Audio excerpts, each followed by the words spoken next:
من الشيطان الرجيم. بسم الله الرحمن الرحيم. تبارك الذي بيده الملك وهو على كل شيء قدير. الذي خلق الموت والحياة ليبلوكم أيكم أحسن عملا وهو العزيز الغفور. الذي خلق 7 سماوات طباقا ما ترى في خلق الرحمن من تفاوت فارجع البصر هل ترى من فطور ثم ارجع البصر كرتين ينقلب إليك البصر خاسئا وهو حسير. ولقد زينا السماء الدنيا بمصابيح وجعلناها رجوما للشياطين وأعتدنا لهم عذاب السعير. وللذين كفروا بربهم عذاب جهنم وبئس المصير. صدق اللہ العظیم. حضرات، جیسے کہ ابھی جماعت کے بعد اعلان کیا گیا، ذرا پنکھا کھولیے سب. جماعت کے بعد اعلان کیا گیا اور اخباروں میں بھی اور ہمارے اعلامیہ میں بھی اس کی وضاحت کر دی گئی تھی کہ آج شریعت انفارمیشن سروس کی 798 نشستیں، یعنی اور 2 نشستیں ہوں گی تو 800 نشستیں ہو جائیں گی. اور یہ بھی بتا دوں کہ 450 نشستوں پہ 10 سال مکمل ہو گئے. تو اس سے اندازہ لگائیے کہ 100 اور اگر 900 ہے تو 20 سال ہو جاتے. اور یہ بھی بتا دوں گا آپ کو کہ ہمارے ان محافل کا سلسلہ ابتدا میں اخبار شناسی سے ہوا، پھر اس کے بعد شریعت انفارمیشن سے، اور پھر اس کے بعد تاریخ اسلام سے. تاریخ اسلام سے پہلے ہوا اور پھر بعد میں شریعت انفارمیشن. حضرات، یہ بات چندہ بتانے کی ضرورت نہیں ہے کہ ہمارے نوجوان طبقے میں اتنی بے-رحمی ہے کہ وہ بنیادی طور پہ بھی معلومات نہیں رکھتے احکام الہی کے. مثلاً اوقاف کیا ہے بچوں کو نہیں معلوم، بچے ہوئے تو کالج کے بھی بچوں کو نہیں معلوم. شادی بیاہ میں کہ کیا احکام ہے وہ نہیں جانتے، وراثت نہیں جانتے، اور اوقاف کے بارے میں تو بول دیا میں. اور اس طریقے سے کئی ایسے مسائل ہیں. وصیت معلوم ہی نہیں ہے وصیت کس کو ہوتا. تو لہٰذا یہاں پر جو شریعت انفارمیشن کی سروس شروع کی گئی، اس کا منشا یہ تھا کہ نوجوان واقف ہوں،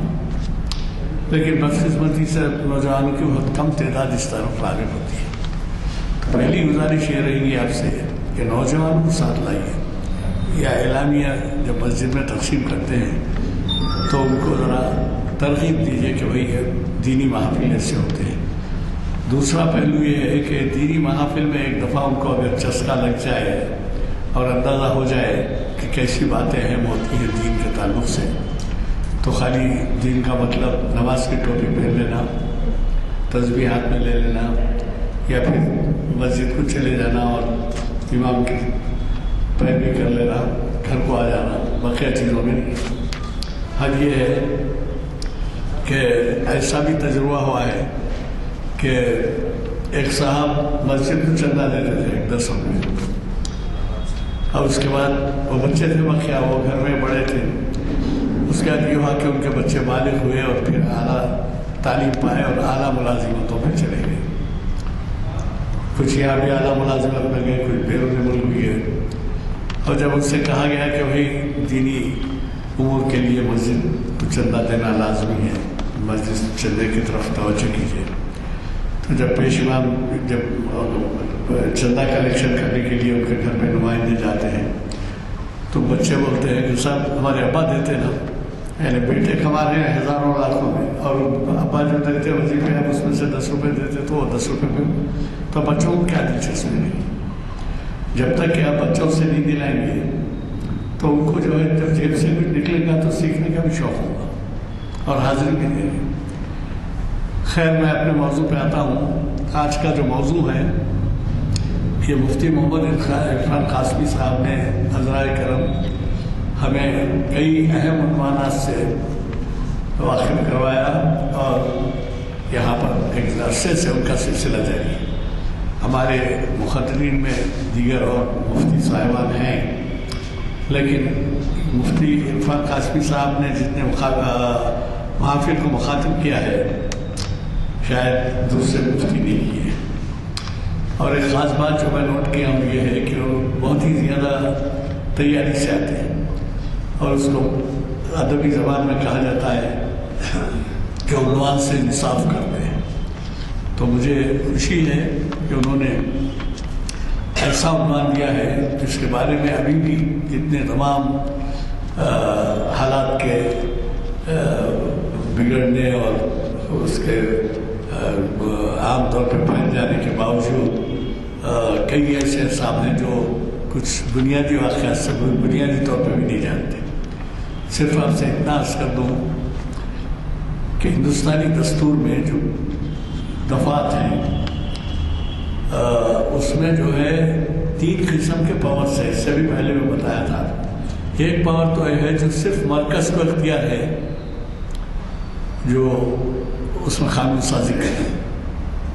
جیسے بتائیے کیا ہے؟ جیسے دفاع ریاستی اس کا نہیں ہے۔ جیسے فارن افیئرس کے معنی کیا ہے؟ بیرونی ممالک سے تعلقات ریاست نہیں رکھ سکتی۔ فائنانس وہ، اور اسی طریقے سے تیسرا عنوان بھی ہے۔ اور اس کے بعد ہماری ریاست کے لیے بھی وہی دستور میں ریاست کے قوانین بھی رکھے گئے ہیں جو ریاست کو اختیار بنانے کا، مرکز کی ریاست بنا۔ اور پھر ایک تیسری کیٹیگری ایسی ہے، مرکز چاہے تو مرکز بنا سکتی، ریاست چاہے تو ریاست بنا سکتی۔ سمجھ رہے ہیں؟ مرکز بھی بنا سکتی، ریاست۔ ہاں، اس میں فارن افیئرس نہیں بولا۔ فارن افیئرس یعنی بیرونی ممالک سے جو تعلقات رکھتے ہیں وہ ہے، فوج ہے اور فائنانس ہے۔ اب یہ مرکز سے جو تعلق ہوتا ہے وہ مرکز ہی بنائے گا، ریاست سے جو تعلق ہوتا ہے جو اختیار دیا گیا ہے وہ ریاست ہی بنائے گی۔ لیکن بعض ایسے قوانین ہیں جو چاہے مرکز بھی بنا سکتا ہے اور ریاست بھی بنا سکتا ہے۔ کنکرنٹ پاورز بولتے ہیں، اختیارات دونوں کے ہیں، ریاستوں کے بھی ہیں، ان کے بھی۔ اب یہاں آ کے جو جگہ پڑا ہے وہ یہ ہے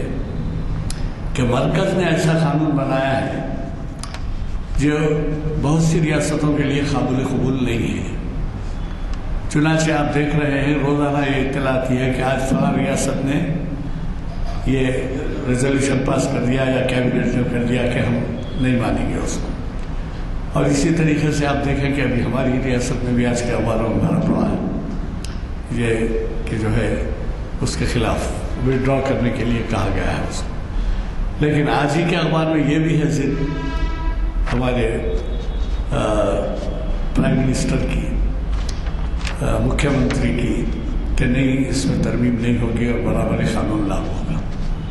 میں یہ سب اس لیے بیان کر رہا ہوں کہ عنوان کی کتنی اہمیت ہے۔ آپ اس سے اندازہ لگائیے کہ عنوان کی کتنی اہمیت ہے۔ تو ایسے عنوان سے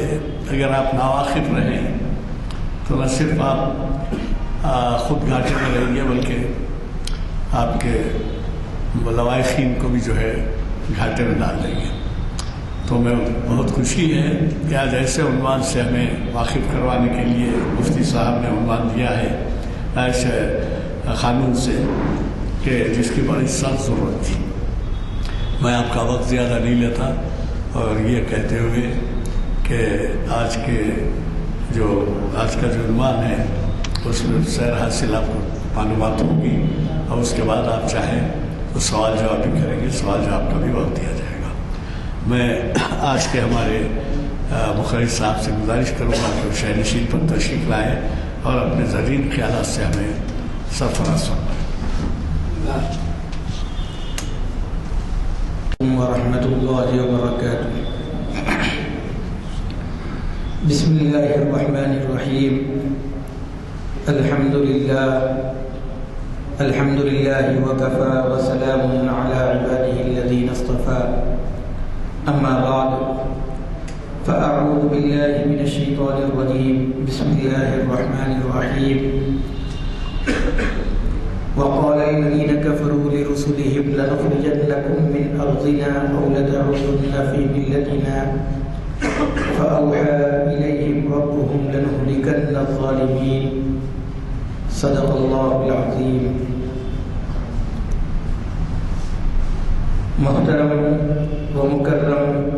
حاضرین کرام و ناظرین اعزاز، اس وقت ملک کے جو حالات چل رہے ہیں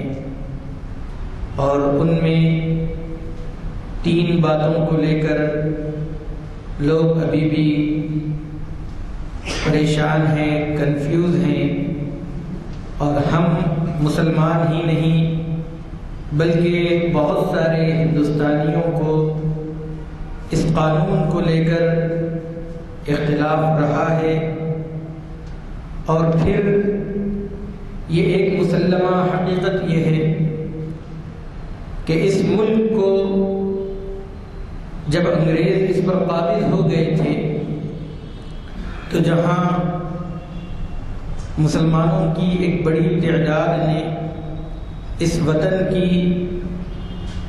حفاظت کے لیے، اس وطن کو انگریزوں سے چھڑانے کے لیے اپنی جان مال کا نذرانہ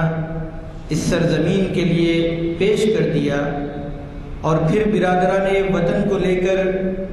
ملک کے چپے چپے کے اندر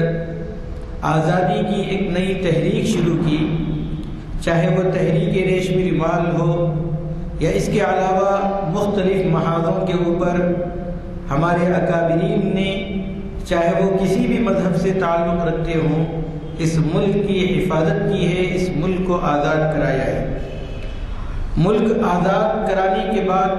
آپ نے دیکھا ہوگا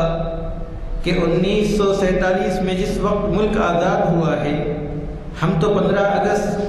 1947 کو اس ملک کی آزادی میں جشن مناتے ہیں، اور 15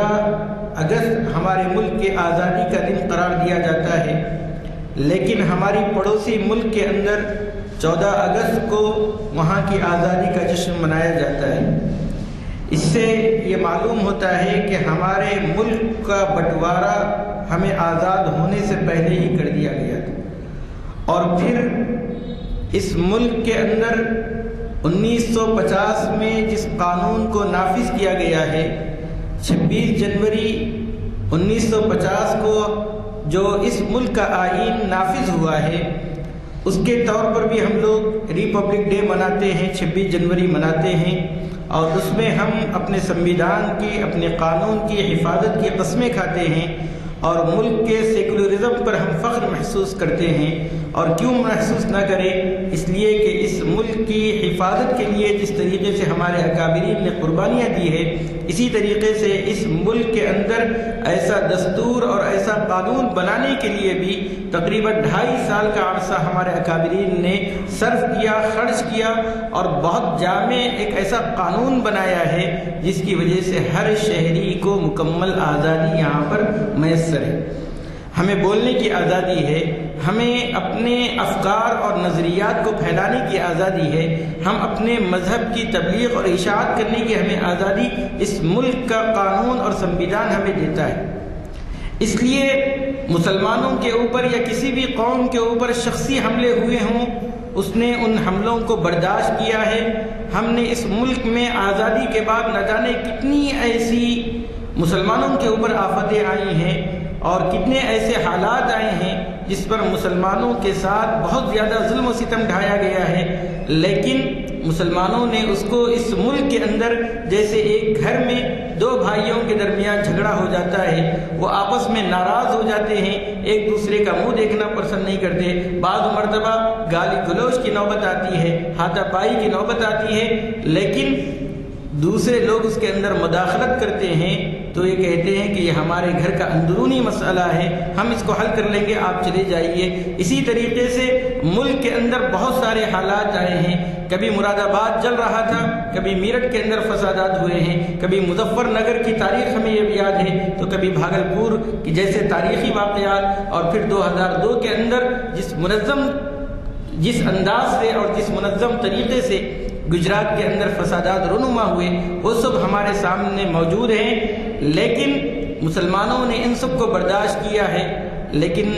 جب اس ملک کے سنویدھان کی، اس ملک کے قانون کی پاسداری کی بات آتی ہے، اور اس میں اگر کوئی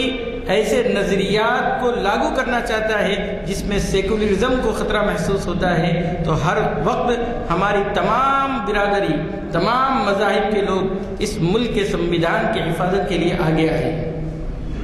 اس وقت جو بل پاس کیا گیا ہے، جس کو CAA کہا جا رہا ہے، اس ملک کے اندر یہ جو قانون لایا گیا ہے، عام طور پر آپ نے میڈیا کے ذریعے سے یا ہمارے خود جو حکومت چلانے والے لوگ ہیں، ان لوگوں نے اپنے انٹرویوز کے دوران یا اپنے سبھاؤں کے درمیان میں ایسی باتیں کہی ہیں جس سے لوگوں کو غلط تاثر پیش کرنے کی کوشش کی گئی۔ مثال کے طور پر آپ نے سنا ہوگا، بہت سے منتری ہو یا وزیر داخلہ ہوں یا وزیر اعظم ہوں، انہوں نے یہ کہا ہے کہ CAA یہ قانون جو ہے شہریت دینے کے لیے ہے، شہریت چھیننے کے لیے نہیں۔ اور پھر کانگریس پارٹی ہو یا دوسرے پارٹیاں ہوں یا مسلمان علماء ہوں یا مختلف نیتاؤں کے اوپر جو ہے یہ الزام لگانے لگے کہ ان لوگوں نے عوام کو گمراہ کر دیا ہے۔ میں آپ سے ایک سوال یہ کرنا چاہتا ہوں کہ کیا شہریت دینے کا قانون اس قانون سے پہلے کیا ہمارے ملک کے اندر نہیں تھا؟ 1955 کے اندر جو شہریت قانون بنایا گیا ہے، یہ قانون 1955 سے ہی 4 بنیادوں پر شہریت دیتے رہا ہے، اور آپ کو جان کر حیرت ہوگی کہ NDA حکومت جب 2014 میں برسر اقتدار آئی ہے تو 2015 صرف 1 سال کے اندر 40,000 افراد سے زائد کو ہندوستان کی شہریت عطا کی گئی، ہندوستان کی شہریت دی گئی ہے۔ اور کبھی بھی مسلمانوں نے کسی اور کو شہریت دینے پر کوئی اعتراض نہیں کیا ہے۔ پھر اب CAA یعنی اس شہریت ترمیمی جو بل لایا گیا ہے اور اب وہ ایکٹ بن گیا ہے، قانون بن گیا ہے، اس کے اندر کیوں ایسا باور کرایا گیا ہے کہ صرف مسلمان کو چھوڑ کر باقی 6 مذاہب کے لوگوں کو ہم یہ شہریت دینے جا رہے ہیں؟ دراصل بات یہ ہوئی کہ آپ کو معلوم ہونا چاہیے 1971 سے پہلے، بلکہ 1971 کے وقت مشرقی اور مغربی پاکستان کے درمیان میں لڑائی ہو رہی تھی۔ اب بعد میں وہ بنگلہ دیش بن گیا ہے، تو اس وقت ہمارے ملک کے جو وزیر اعظم تھے وہ اندرا گاندھی جی تھے۔ انہوں نے مکمل ساتھ دیا تھا بنگلہ دیش کا، اور بنگلہ دیش کا ساتھ دینے کے بعد باضابطہ پاکستان کی فوج کو انہوں نے یہاں پر قید کر لیا، اور بہت ساری مراعات اور بہت ساری ایسی باتیں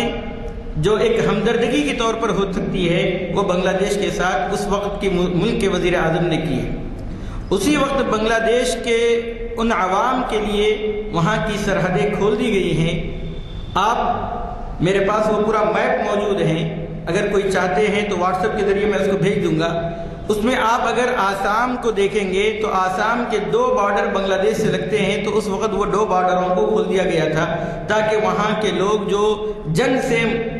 متاثر ہونے کا اندیشہ ان کو تھا وہ ہمارے ملک کے اندر آ کر کچھ دنوں کے لیے قیام کر لے۔ چنانچہ جب 1971 میں بنگلہ دیش کا قیام عمل میں آ گیا تو پھر وہاں پر جو لوگ بنگلہ دیش سے آ کر مقیم ہو گئے تھے وہ اپنے ملک واپس چلے گئے ہیں، لیکن 1980 اور 1985 کے درمیان میں آسام کے طلباء، جیسے آج آپ دیکھ رہے ہیں کہ جے این یو کے ہو یا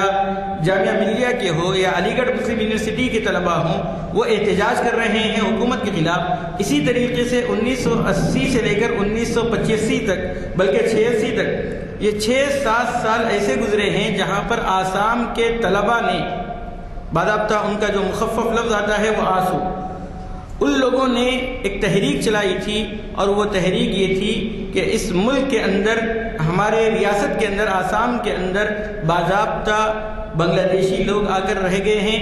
اور 1971 میں جو سرحد کھولی گئی تھی، اس سرحد کے بعد وہ لوگ یہیں پر مقیم رہ گئے ہیں. اس کی وجہ سے ہم لوگ تعلیم یافتہ ہونے کے باوجود ہمیں روزگار کے مواقع اس ریاست کے اندر میسر نہیں آ رہے ہیں. لہذا ہمیں یہ کیا کیجئے کہ آپ ہمارے درمیان میں جو لوگ بنگالی ہیں ان کو وہاں سے باہر نکالیے. باضابطہ 6-7 سال تک ان لوگوں نے منظم آندولن چلایا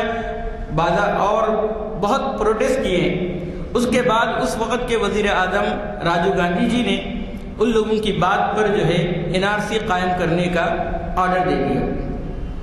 اسی لیے آج عام طور پر یہ کہا جا رہا ہے کہ اگر ہمیں ملک میں NRC آتی ہے تو ہمیں 1971 سے پہلے کے ڈاکومنٹس ہمیں بتانا پڑے گا.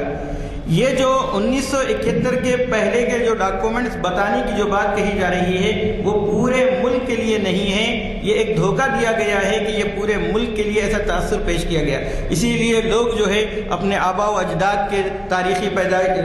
پیدائش کی سرٹیفکیٹ نکالنے کی کوشش کر رہے ہیں، اور مختلف لوگ جو ہے مختلف دستاویزات کو جمع کرنے کی کوشش کر رہے ہیں. حالانکہ 1971 کا جو قانون NRC کے تحت ہے وہ صرف آسام کے لیے ہے، دیگر ریاستوں کے لیے نہیں ہے. وہ بھی کیوں آسام کے لیے ہے؟ اس لیے کہ 1971 میں آسام کی سرحد کو، بنگلہ دیش کی جو سرحد ہے اس کو کھول دیا گیا تھا تاکہ بنگالی لوگ یہاں پر آ کر جو ملک فوج سے متاثر ہو رہا ہے، لڑائی سے متاثر ہو رہا ہے، جو لوگ امن کے ساتھ رہنا چاہتے ہیں وہ ہمارے یہاں آ کر کیمپوں کے اندر رہ سکتے ہیں. لہذا جب راجیو گاندھی جی نے ان لوگوں کی بات کو سنا اور سننے کے بعد NRC لاگو کرنے کا آرڈر جاری کر دیا، اور اس کے بعد وہاں پر جشن منایا گیا اور لوگ مطمئن ہو گئے. لیکن NRC کے اوپر عمل نہیں ہوا. NRC کے اوپر جو عمل ہوا ہے وہ اب حال ہی کے اندر پیش آیا، جس میں پہلے ایک ایپ بنایا گیا، اور ایپ بنانے کے بعد اس میں لوگوں کو جو ہے اس کے تحت اپنی شہریت 1971 سے پہلے کی مختلف، یا تو آپ جو ہے 1971 سے پہلے کوئی گھر خریدے ہیں، یا آپ کی پیدائش کا سرٹیفکیٹ موجود ہے، یا آپ نے کوئی ایسا کام کیا جس کی وجہ سے آپ قانون کی نظر میں آ گئے اور 1971 سے پہلے کی بات ہے، ایسے تمام چیزوں کو اس میں ثبوت کے طور پر مانا گیا ہے. لیکن ایپ کے اندر کیا ہوا ہے، آپ دیکھیں گے کہ اگر کسی کا نام محمد خواجہ ہے اور اس کے بعد کوئی اور نام ہے معین الدین، اب ایپ کے اندر کیا ہوتا ہے، اسپیلنگ کی مسٹیک ہونے سے وہ ایپ جو ہے دو چیزوں کو ایکسیپٹ نہیں کرتا ہے. اس کے نتیجے میں جب پہلی مرتبہ ایپ کے ذریعے سے NRC کی فہرست جاری ہوئی تو تقریباً 50 لاکھ افراد جو ہے NRC سے باہر ہوئے. اور پھر اس کے بعد جب لوگوں نے کہا کہ اس طریقے کی شکایات ہوئی ہیں تو پھر اس کے بعد ایک صاحب کو بٹھایا گیا اور لوگ 600 کلومیٹر دور سے آ کر اپنی شہریت ثابت کرنے کے لیے مختلف ثبوت دیے اور مختلف جگہوں پر کیمپیں لگے اور اس کے اندر آپ کو جا کر اپنے ڈاکومنٹس بتانا پڑا. اور پھر اس ایک آدمی کے کہنے پر تقریباً 30 لاکھ افراد ایسے ہیں جو بعد میں ان کو شہریت کے طور پر تسلیم کر لیا گیا، لیکن اس کے باوجود بھی 20 لاکھ افراد اس فہرست سے خارج ہو گئے. جب 20 لاکھ افراد اس فہرست سے خارج ہو گئے ہیں تو ان میں 4 سے 5 لاکھ یا 5.25 لاکھ مسلمان ہیں اور باقی کے تمام لوگ جو ہے وہ دوسرے مذاہب سے تعلق رکھتے ہیں. 1980 سے لے کر 1986 میں جن طلباء نے اس وقت تحریک چلائی تھی، اگر ان کے آپ مضامین پڑھ لیں گے، ان کے آرٹیکل پڑھ لیں گے تو ان لوگوں نے یہ کہا ہے کہ ہماری سب سے بڑی بھول یہ تھی کہ ہم نے NRC کا مطالبہ کیا. ہوا یہ کہ انہی کے خاندان کے کئی افراد اس لسٹ میں نہیں آ سکے. تب ان لوگوں نے جو ہے اپنی غلطی کا اعتراف کیا اور کہا کہ ہماری سب سے بڑی بھول ہے. آپ ان کے آرٹیکل پڑھ لیجئے، اس وقت کے جو طلبہ تھے ان لوگوں نے جو مضامین قطعی طور پر جو فہرست آ چکی ہے، اور پھر آپ نے اس وقت NRC قطعی فہرست آ جانے کے بعد آسام میں بہت سارے لیڈروں کو آپ نے سنا ہے کہ گھس پیٹیوں نے اپنے نام اس میں لکھوا لیے۔ ان لوگوں کو توقع یہ تھی کہ تقریباً 50-60 لاکھ مسلمان جو ہے NRC سے باہر ہو جائیں گے، اور پھر اس کے نتیجے میں ہم جو ہے یہاں کی راجنیتی کے اندر بہت زیادہ حصے داری نبھا سکیں گے، لیکن الٹا پڑ گیا۔ تو اب اس کے نتیجے میں ان لوگوں نے CAA کا قانون لایا ہے، اور اس میں ایکٹ میں تبدیلی کی گئی ہے، ترمیم کی گئی ہے، اور اس میں یہ کہا گیا ہے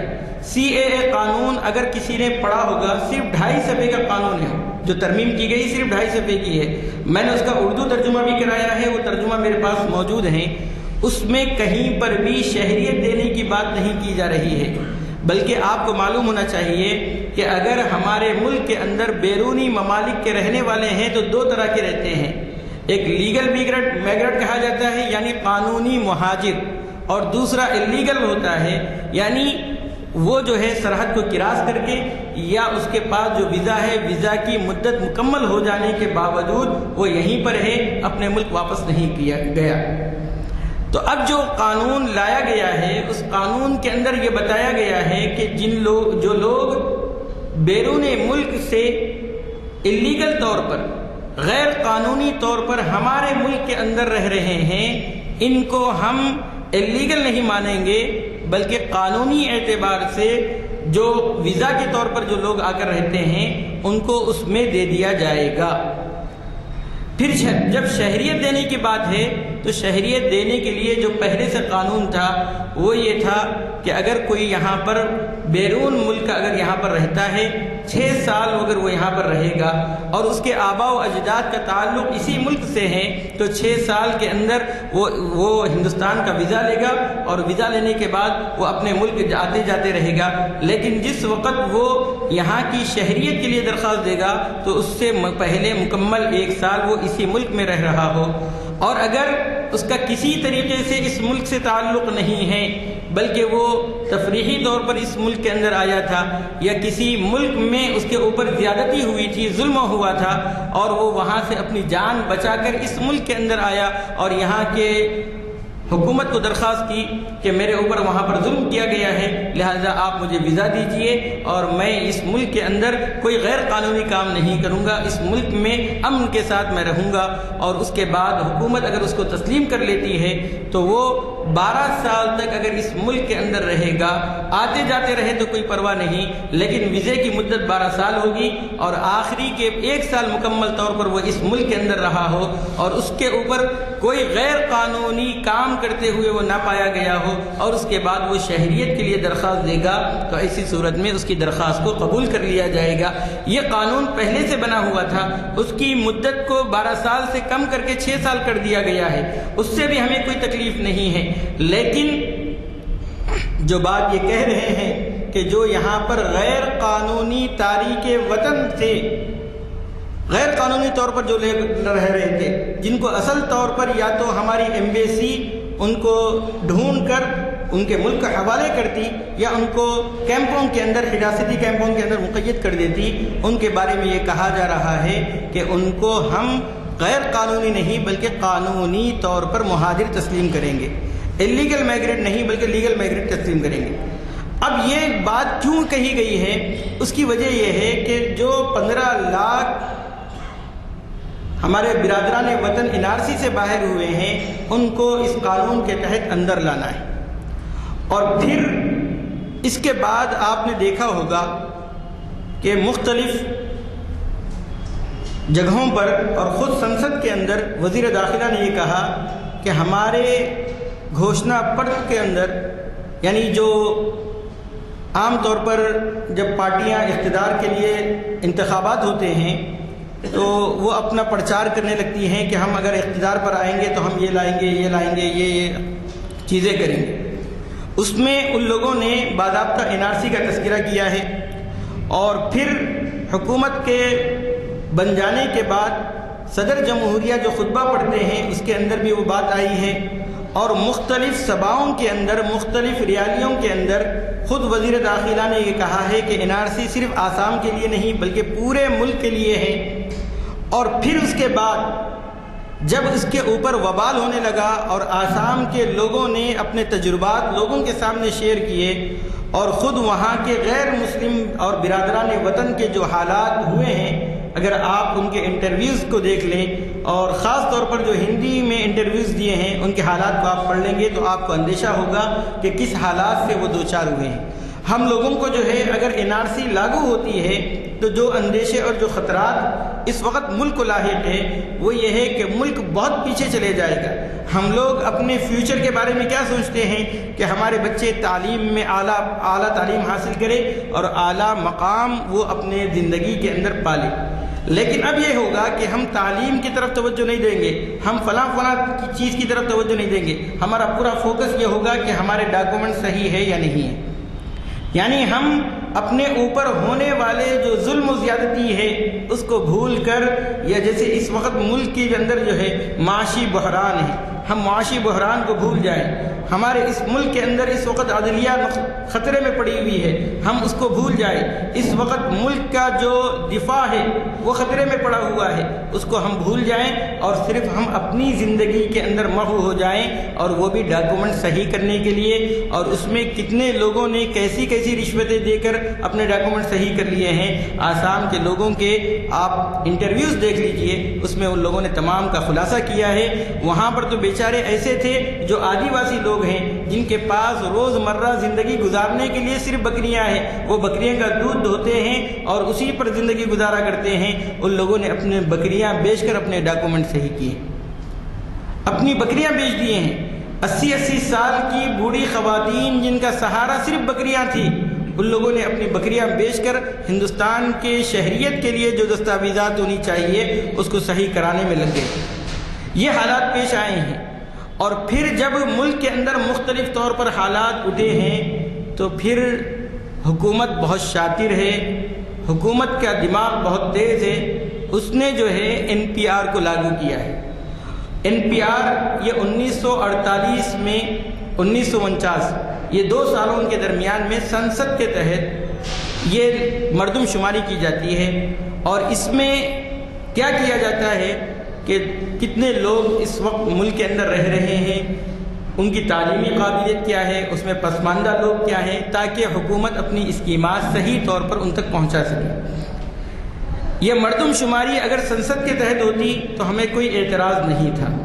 لیکن اس کو کیا کیا گیا ہے 1955 میں جو شہریت قانون ہے اس کے تحت اس کو لاگو کیا گیا ہے۔ اس لیے اگر آپ ویکیپیڈیا اگر دیکھتے ہیں تو اس میں آپ کو پتہ چلے گا کہ سب سے پہلے NPR جو ہے 1951 میں آیا، پھر 1961 میں آیا، پھر 1971 میں، 1981 میں، 1991 میں، اور اس کے بعد پھر 2011 میں آیا۔ اور 2011 میں آنے کے بعد اگر وہ لاگو ہونا چاہیے تو 2021 میں، اس لیے کہ 10 سال کے بعد آنا چاہیے تھا، لیکن اس کو اپریل 2020 سے لاگو کیا گیا ہے، اور اس میں بھی سنسد کے تحت یہ نہیں کروایا جا رہا ہے بلکہ شہریت قانون کے تحت اس کو لاگو کیا جا رہا ہے۔ اور پھر اس میں آپ نے دیکھا ہوگا کہ مختلف وزراء جو ہے اپنے انٹرویوز میں یہ کہہ رہے ہیں کہ آپ کو ڈاکومنٹس بتانے کی ضرورت نہیں ہے، کوئی بھی کرمچاری آپ کے پاس آئے گا اور آنے کے بعد وہ آپ سے سوالات کرے گا، آپ اس کے جوابات جو بول دیں گے وہ لکھ دے گا۔ لیکن آپ نے یوگیندر یادو کو اگر واٹس ایپ پہ یا فیس بک پہ اگر آپ نے لائیو دیکھا ہوگا تو انہوں نے 5 انگلیوں کے تحت جو ہے اس کو سمجھایا ہے۔ اگر نہیں دیکھے ہیں تو اس انٹرویو کو دیکھ لیجئے، بہت کارآمد ہے۔ اس کے علاوہ کنیا کمار کی جو حالیہ تقاریر ہیں اس کو آپ دیکھ لیجئے، جس میں انہوں نے بھی بہت شاندار طریقے سے، بہت اچھے طریقے سے اس ملک کا جو قانون کو تبدیل کیا جا رہا ہے اور اس کا سیکولرزم جو متاثر ہو رہا ہے اس کو کھلے الفاظوں میں اس کو سمجھایا گیا ہے، بہت آسان لفظوں میں، بہت ہی آسان طریقے سے۔ اس لیے میری گزارش یہ ہے کہ جو لوگ بھی میری تقریر سن رہے ہیں یا بعد میں یوٹیوب وغیرہ پر دیکھ رہے ہیں، ان دونوں لوگوں کی جو باتیں NPR، NRC اور CA کے تحت جو بات بتلائی گئی ہیں اس کو آپ ذرا سمجھنے کی کوشش کیجیے۔ ہماری بدبختی یہ ہے کہ ہم لوگ جو ہے جذبات میں آ جاتے ہیں، جذبات میں آ جانے کے بعد ہم حکومت جو چاہتی ہے اس کے مطابق وہ جو پلان بنائی ہوئی ہے اسی پلان کے مطابق ہم کرنے چلے جاتے ہیں۔ اللہ کا شکر یہ ہوا کہ اس ملک کے اندر 2 مرتبہ ایسے حالات پیش آئے جس میں ہندو مسلمان مکمل طور پر لڑتے لڑتے بچ گئے۔ ایک تو وہ تھا جب گاندھی جی کا قتل ہوا، اور گاندھی جی کو قتل کرنے والے سب کو معلوم ہے ناتھو رام گوڈسے ہیں۔ اس نے سب سے پہلے پلاننگ جو کی تھی، اپنے ہاتھ پر اس نے باضابطہ محمد سلیم نام گندوایا تھا، ٹیٹو بنوایا تھا باضابطہ، اور محمد علی جناح کی جو ٹوپی تھی، جناح والی جو ٹوپی تھی، وہ ٹوپی پہن کر گاندھی جی کو فائر کی۔ لوگوں کو یہ تاثر دینے کی کوشش کی گئی کہ یہ ہندو نہیں بلکہ مسلمان گاندھی جی کو قتل کر رہے ہیں۔ اگر اس وقت ہمارے وزیر داخلہ اس وقت کے سردار ولبھ بھائی پٹیل وہاں پر انہوں نے ان کے پاس جو ہے مولانا ابوالکلام آزاد صاحب اور مولانا حفظ الرحمان سہاروی رحمۃ اللہ علیہ، یہ دونوں علماء کرام وہاں پر پہنچے، اور پہنچنے کے بعد کہا کہ اس وقت جو ریڈیو تھا اس سے باضابطہ نشر کیا گیا کہ یہ کام کسی مسلمان نے نہیں بلکہ RSS والوں نے کیا ہے۔ اس کے نتیجے میں ملک کے اندر جو گاندھی جی سے محبت تھی، اور خاص طور پر دلت لوگوں کو، آدیواسی لوگوں کو جو محبت تھی، اس کی وجہ سے جو غصہ ان کا مسلمانوں کے اوپر پھوٹ سکتا تھا، وہ غصہ اس وقت ان لوگوں نے RSS والوں کے اوپر کیا، جس کے نتیجے میں ان کو اپنی شناخت چھپانی پڑی۔ پھر اب اس وقت ایسے حالات پیش آئے کہ اس وقت CAA کو لاگو کرتے وقت آپ نے دیکھا ہوگا کہ سب سے پہلے جب یہ قانون کو سنسد میں پیش کیا جا رہا تھا، اس سے پہلے ایک مرکزی وزیر پرکاش جاوڈیکر صاحب نے پریس کانفرنس کی اور اس کے اندر کہا کہ ہم CAB، اس وقت جو کیپ کے عنوان سے جب چل رہا تھا، وہ ہم قانون سنسد میں لانا چاہ رہے ہیں۔ ان سے مختلف لوگوں نے سوال کیا تو انہوں نے کہا کہ میں نے ابھی قانون کو پڑھا نہیں، اس طریقے سے وہ پلڑا جھاڑ لیا۔ لیکن اس میں انہوں نے یہ بڑی ہوشیاری کے ساتھ یہ کہا کہ اس قانون کے اندر جو ہے 6 مذاہب کے لوگوں کو شامل کیا گیا ہے، مسلمان کو شامل نہیں کیا گیا ہے۔ اس وقت سے لے کر پوری میڈیا کے اندر اور پھر سنسد کے اندر یہی ہوا کہ 6 مذاہب کا نام لیا گیا، مسلمانوں کا نام کیوں نہیں لیا گیا؟ حالانکہ بات یہ تھی کہ مسلمان کا نام نہ لے کر CAA کو بڑی ہوشیاری کے ساتھ، بڑی چالاکی کے ساتھ ہندو مسلمان بنانے کی کوشش کیے، لیکن اللہ کا کرنا ایسا ہوا کہ جس وقت جامعہ ملیہ کے اندر پروٹیسٹ چل رہا تھا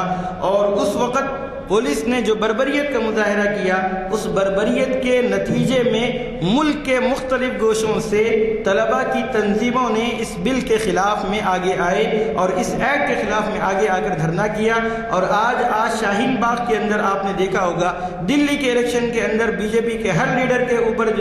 زبان پر جو ہے شاہین باغ چڑھا ہوا تھا، اس کو بھی ہندو مسلمان بنانے کی پوری کوشش کی گئی تھی۔ کبھی کسی نے یہ کہا تھا کہ 8 تاریخ کو ہندوستان اور پاکستان کا میچ ہوگا، کسی نے کچھ اور نعرے دیے تھے، لیکن ہوا یہ کہ شاہین باغ اگر آج بھی جا کر دیکھ لیں تو وہاں پر ہم پورے مذاہب کے لوگ وہاں پر موجود ہیں۔ آپ نے یہ بھی سنا ہوگا کہ ایک ہمارے سکھ بھائی نے باضابطہ اپنا فلیٹ بیچ کر روزانہ یومیہ 50,000 روپے کا وہاں پر ٹینڈر لگا رہے ہیں، کھانا کھلا رہے ہیں لوگوں کو۔ یہ جو ہماری یکجہتی ہے، یہ یکجہتی ہی کی وجہ سے حکومت اس وقت جو ہے بیک فٹ پر چلی گئی ہے۔ اگر ہم نے اس کو ہندو مسلمان بنا کر پیش کر دیا ہوتا تو بہت آسانی کے ساتھ وہ آگے چل کر ان کا جو منصوبہ ہے اس ملک کو ہندو راشٹر بنانے کا، اس کے اوپر وہ عملی طور پر آگے بڑھ جا سکتے۔ لیکن اس وقت ملک کے اندر جو تمام برادری اور تمام مذاہب کے لوگ آگے بڑھ کر اس کے خلاف میں آئے ہیں، ہماری ذمہ داری اور بھی بڑھ جاتی ہے کہ سب سے پہلے ہم یہ ہے کہ NPR، NRC اور CAA کو سمجھیں اور اس میں جو حقیقی باتیں ہیں اس سے لوگوں کو روشناس کرائیں۔ وجہ یہ ہے کہ 1947 میں اس ملک کو جب آزادی ملی ہے اور بدقسمتی سے جب یہ ملک جو ہے اسلام کے نام پر بڑھ گیا اور ان کو باضابطہ محمد علی جناح کو پاکستان دے دیا گیا ہے، تو اس وقت RSS نے اس ملک کو ہندو راشٹر بنانے کے لیے آگے بڑھنا چاہا۔ تو اس وقت امبیڈکر صاحب نے اس وقت یہ کہا تھا کہ اگر اس ملک کو ہندو راشٹر بنانا ہے تو سب سے پہلے ہمارے گردنوں پر سے آپ کو گزرنا پڑے گا۔ سب سے زیادہ، مسلمانوں سے زیادہ اس وقت آدیواسی لوگوں نے اور دلت بھائیوں نے اس وقت جو ہے اس ملک کو ہندو راشٹر ہونے سے بچایا تھا، اور پھر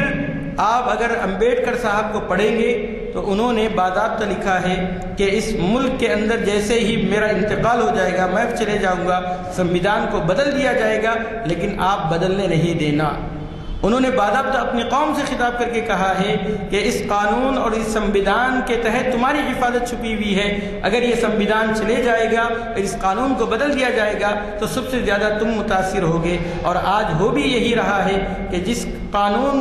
کو بدلنے کی کوشش کی جا رہی ہے اس میں جہاں مسلمانوں کو ہائی لائٹ کر کے، مسلمانوں کو جو ہے آگے کر کے اس کے پیچھے جو گیم کھیلا جا رہا ہے وہ دراصل یہ ہے کہ ہمارے بہت سے آدیواسی بھائیوں کے پاس بہت سینکڑوں ایکڑ زمینیں موجود ہیں، لیکن ان کے پاس اس کے ڈاکومنٹ نہیں ہیں۔ جب آپ NRC کے تحت ان کو ملک کا شہریت ہی نہیں بنائیں گے اور ان کو یہ ثابت کر دیں گے کہ وہ اس ملک کے نہیں ہیں، تو آگے چل کر وہ جب ہندو ہونے کے ناطے اور یہ تین ملکوں سے ہونے کے ناطے جب وہ شہریت لے لیں گے اور ان کو یہ کہا جائے گا کہ تم 6-7 سال پہلے سے اس ملک کے اندر رہ رہے ہیں، تو تمہارے آباء و اجداد کی زمین جو تمہارے قبضے میں ہے یہ تمہاری کیسے ہو سکتی ہے؟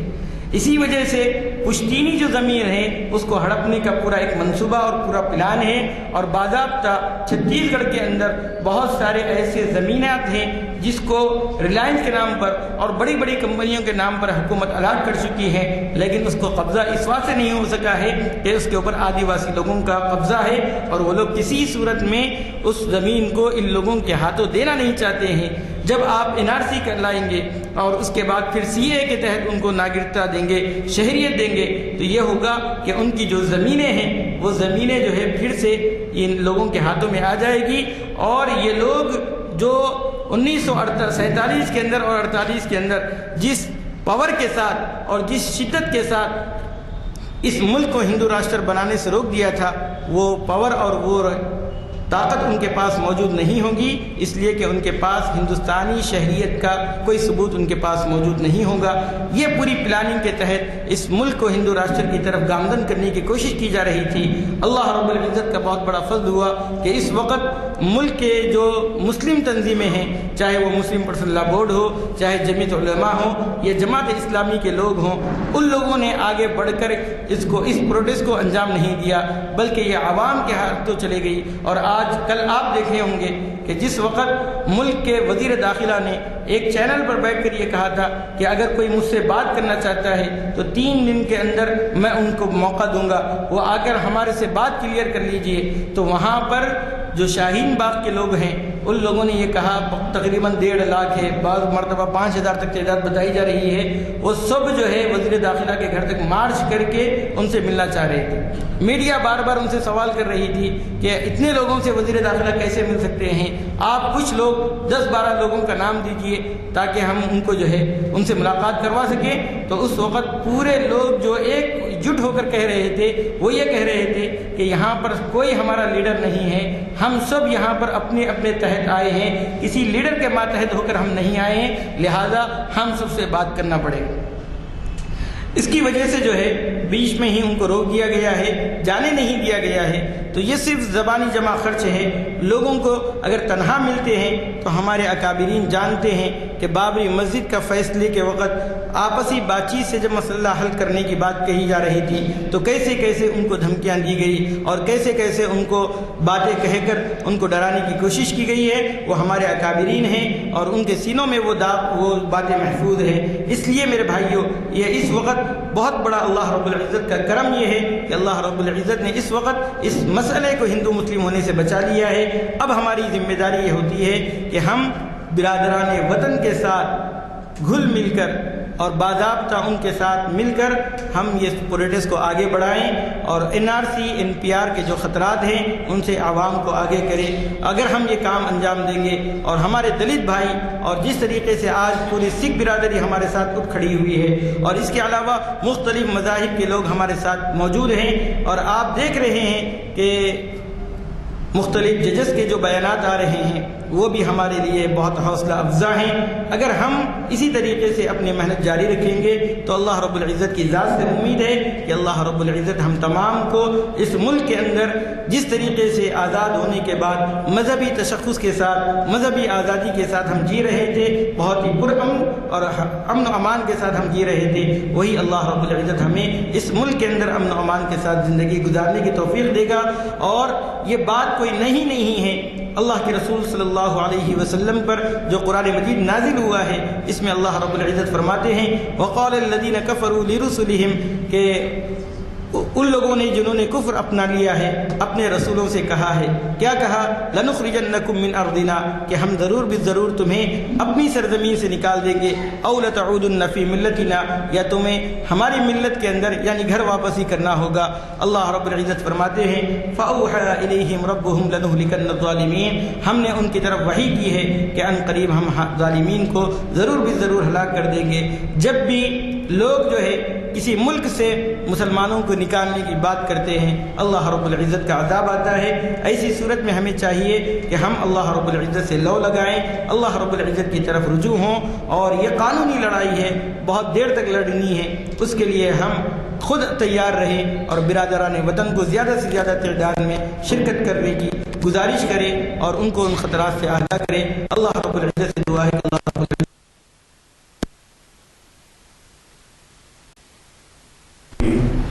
اس عنوان کا کوئی ایسا پہلو ہے جس پر انہوں نے تذکرہ نہیں کیا۔ ایک مفصول خطاب رہا ان کا، اور اللہ کا شکر ہے کہ ہمارے آج کے سامعین میں کئی لوگ ایسے ہیں جو یہ سمجھنے کے لیے کہ یہ موجودہ حالات کا تجزیہ کس طرح سے کیا جا سکتا ہے وہ تشریف لائے، اور آپ نے دیکھا کہ عنوان کے ساتھ جو انصاف کیا جاتا ہے، آج کے مقرر صاحب نے پوری طرح سے اس کا انصاف کیا۔ چونکہ دعا ہو چکی ہے، محفل برخاست کی جاتی ہے۔ البتہ آپ کو بتا دوں 4 شعبے کے دن بہت ہی اہم عنوان ہے۔ آپ جن کے پاس اعلامیہ نہیں ہے وہ اعلامیہ لے لیں۔ 4 شعبے کا جو عنوان ہے اقبال شناسی کا، وہ ڈاکٹر لقائے الحق جرمنی میں بہت گزار کے آئے ہیں، جہاں علامہ اقبال کی بڑی قدر ہے۔ قصہ آدم کو رنگی کر گیا کس کا لہو عنوان ہے۔ 4